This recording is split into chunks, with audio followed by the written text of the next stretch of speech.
Hey, I'm Ariana Rodriguez, a systems specialist for agency owners rooted in equitable, intersectional, and sustainable business practices.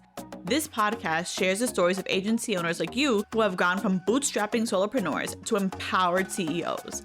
They've been where you are, and each week you'll hear how we created systems that support their brains and businesses to get them where they are today. This is Stories of Scaling. Welcome to the party. I'm really excited for today. We have a special guest, Isa. Introduce yourself, please. Thank you so much for having me. My name is Isabella Sanchez Castañeda, or Isa, and I am really glad that I get to speak to you all today about my time with Ariana. I'm a podcast strategist and producer for business owners, and I really focus on getting your impact shared with the world. I love that. I love your tagline. Okay, can you tell us, what is a podcast strategist? Like, we've all heard of podcast managers. How is your role and job different than that? Yeah, so this is something that we talk a lot about I'm a podcast strategist and producer, not a manager, and it's no shade to managers. But the level of work that I'm doing is not just editing whatever audio you give me, not just putting out show notes that are based on whatever it is that you want to talk about that week. It's going deep into how can we make your podcast a vehicle for your messaging to get spread on a wider platform. And I specifically focus on sales-focused podcasts. So how can we make sure that your podcast is bringing people further along in the funnel, meaning getting closer to a buying decision, whether that's a yes or a no for you in your programs, your services, and your offers. So we've been working together now for a year and a half, give or take. And you were actually one of the first people that I had brought on to our JTO Jefe de Tecnología package, which is amazing. And thank you for trusting us with your business. But what did your systems look like before you decided to work with me? Yeah. So I know that I'm definitely one of the business owners that came to you on the earlier side of things. But before we started working together, my business, I had already decided, okay, I'm going to niche into podcast strategy, podcast production.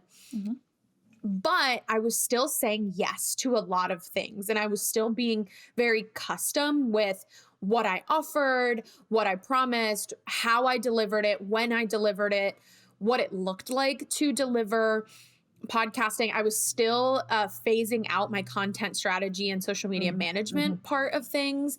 And so it just looked like I had a general focus, but no structure. And my system side, I knew that what I was doing, I had a general sense of, okay, this happens and then this happens, but I had never put it down on paper. Gotcha. So it was all literally in your head. Yeah, it was. And some of the things, I think it's, I had seen, right, like the business coaches on Instagram and different people that I'd worked with say, you have to write down your processes, you have to create standard operating procedures. However, because I, at the time, was not necessarily hiring anyone or working with anyone on my team, I thought like, okay, a general sense of this and maybe just a couple bullet points is enough of a standard operating procedure for me as a solopreneur. But what ended up happening was I was missing a lot of steps, or I was just getting a lot of questions from my clients of like, well, what happens next? And sometimes I'd be like, well, it depends. And it did, in a lot of instances, it did depend, but it wasn't creating a sense of confidence in my clients because they were like, you don't know what we're doing and I don't know what we're doing. So nobody knows what we're doing. And people were really happy with the results that I was getting, but I knew that like, in order to get where I wanted to go, in order to get further and eventually higher, I needed to start doing more than a couple bullet points on a piece of paper. What made you decide to work with me and my team specifically? Yeah, so we had built a connection just through different group programs and different like getting to know each other. And I always heard you mentioning the benefits of seeing things out, like seeing your process out on what I now know as a process map. But at the time I was like, oh, that just looks like such a fancy graph. Or like, yeah. My fancy graphs. Fancy graphs, but just this ability to know what happens next. And you always talked about like how important it was to know what's going to come next and to be able to communicate that clearly. And we would be talking and it would kind of come up of like, oh, well, why don't you standardize that? Like, why don't you make that just something that you do with every client? And there started to be a bigger gap between what I knew I wanted and what I knew I could do on my own. And understanding that gap, if I tried to fill that gap myself, it would actually take me away from my client delivery. And so I knew that you and your team were experts at filling that gap. What I actually want to ask is like, how did you go from wanting to customize your packages for each client to realizing that the standardization is where you needed to go to be able to continue to grow your business? Yeah, that's a great question. So I was customizing not out of the energy of I believe that every single client needed custom. It was more out of the energy of I was doing custom because I had not created a level of confidence in what I was offering yet. And it was going from believing my customer knows exactly what they need to I know exactly what my customer needs and I can tell them. And so that the customer didn't change. It was my belief in my knowledge that changed. And so when I started to see over and over that, oh, people generally need the same thing. People generally are asking for similar results or similar deliverables.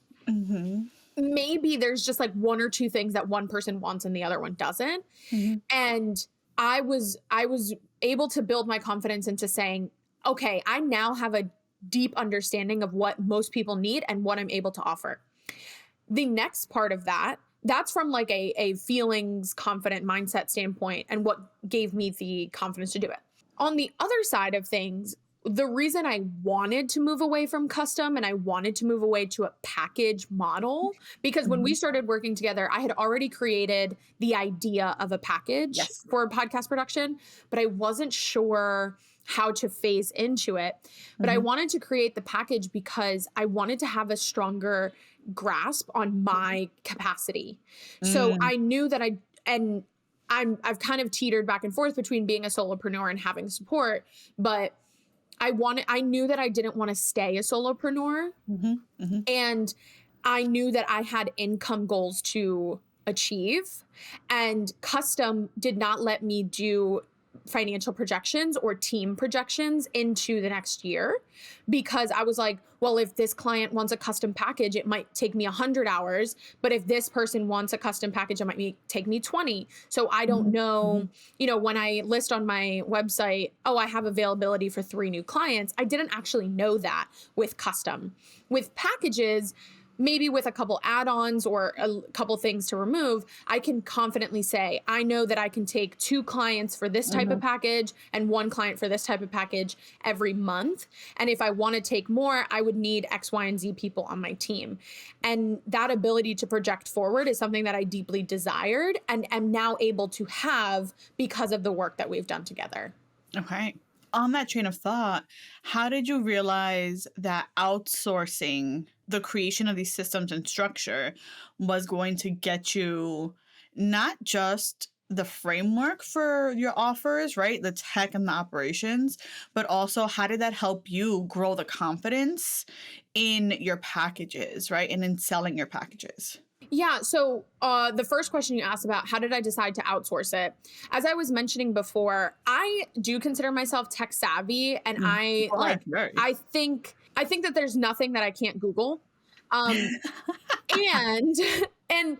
the thing that I really wanted to skip over was the extreme trial and error, right? I know the trial and error is necessary, but it's the extreme. So before working together, like even the year before working together, I had tried ClickUp and I had tried Airtable and I had tried Notion and I had tried pen and paper. And I was just I was tech savvy enough to know that like I needed one of these systems and I could set them up.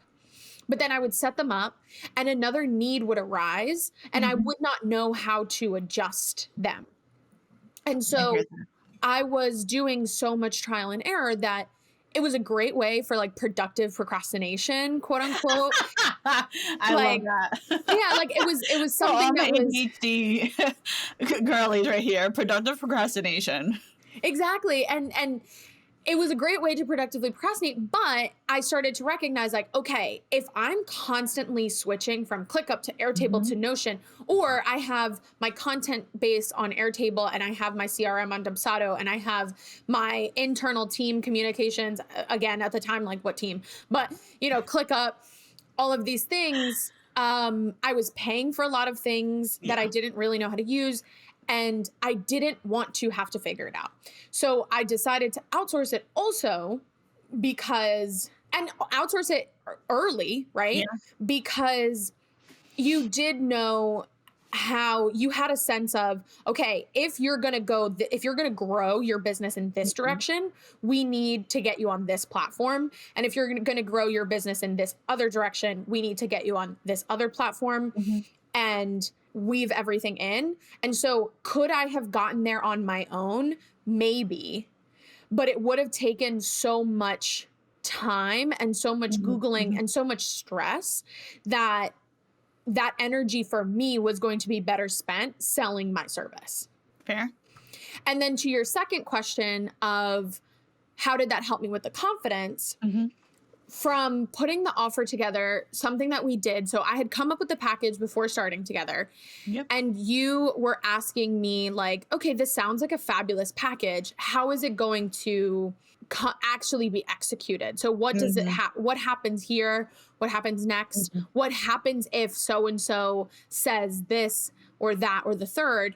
And I, at the time, like, wasn't asking myself those questions because I'm so in the day to day that I'm like, what do you mean? No one's ever going to ask that question. What are you talking about?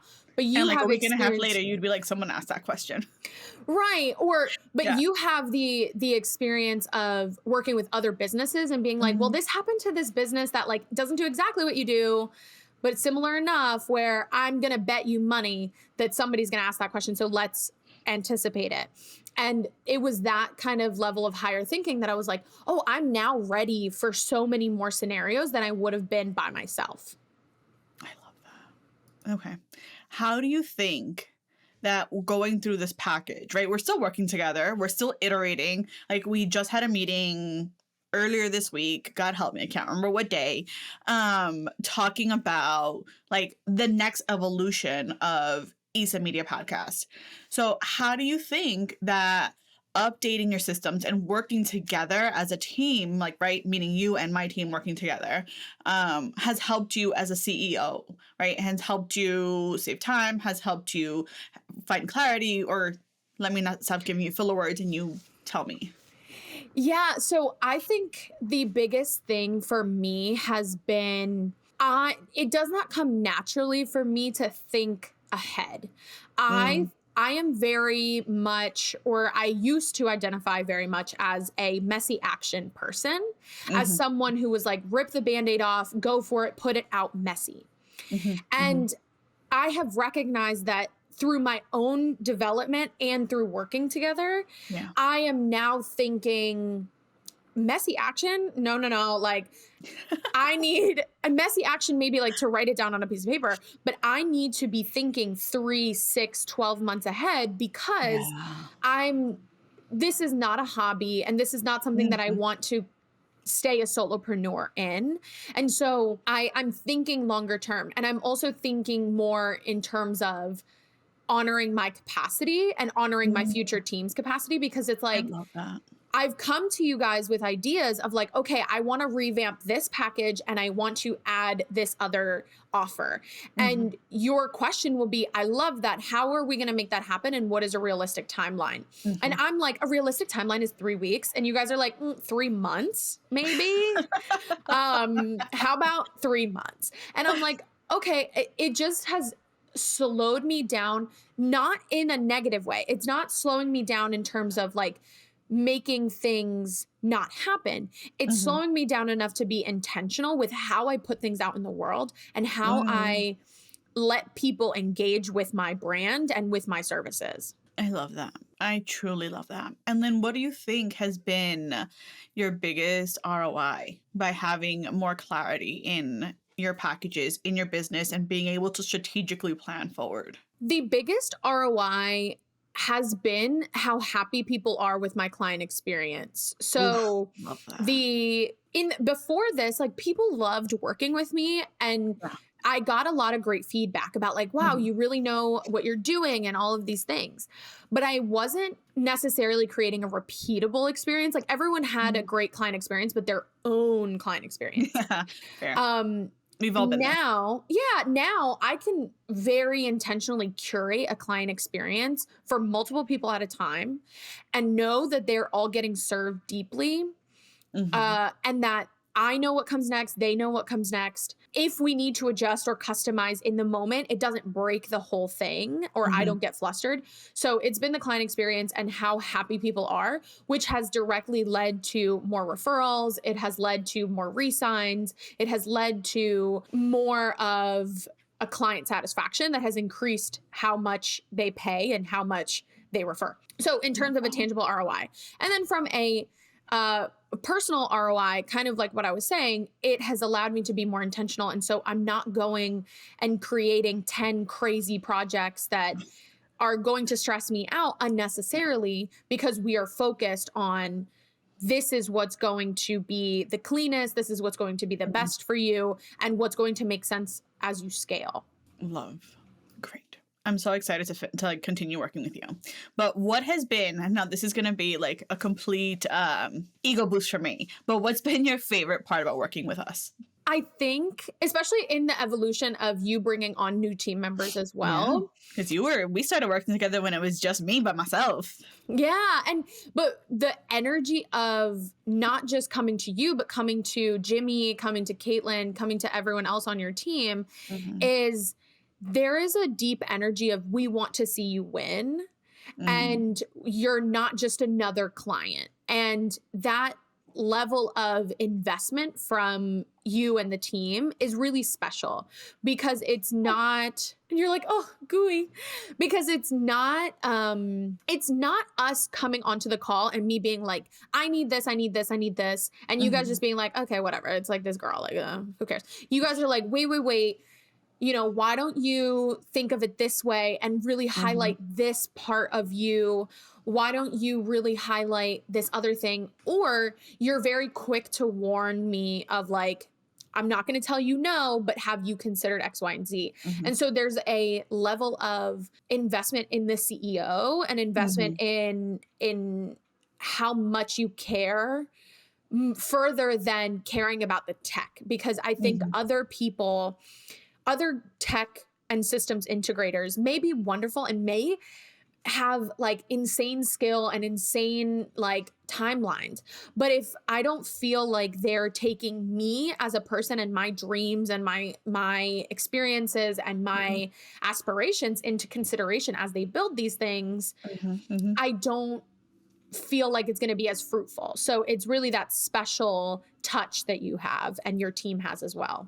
So it's not just planning for today, it's planning for 5 years from now. What is Isa 5 years from now and her team, right? What do they need to be successful versus what does Isa and maybe one additional like contractor need to like succeed in this era of her business? Yes, and it's planning 5 years in advance, but also honoring the person today. So it's that idea of like, I do think that other systems integrators are thinking 5 years ahead, but they're not necessarily thinking like, what does 5 years ahead look like for Isa's vision, and how can we make that faster and easier for her, because we want to see her win, rather than what is 5 years scaling at all costs, making $1 million, being very like cut and dry 5 year success look like. And there's a different energy to building with that human focus. I love that. Thank you for stroking our egos. I'm going to go back and tell the team how amazing they are now. But Isa, thank you so much. Can you tell the people where to find you if they want to hear more about you and your services. Absolutely. So you can see the client experience and the systems at work by working with me in either podcast sales strategy or hands-off production, my two core offers for helping you start and sustain your sales-focused podcast in a really, really elevated way. And you can find all of that at isamediainc.com, ISAMEDIAINC.com. And yeah, thank you so much for having me. I'm so happy that I could share my experience with working with you and really building with you, with everyone. And I hope to come back on as we continue to iterate and evolve different systems. Yes, love that. Thank you. Thanks for hanging with me today. If this story resonated with you, share a screenshot to your Instagram and tag me at arianarodriguez.co. Nos vemos!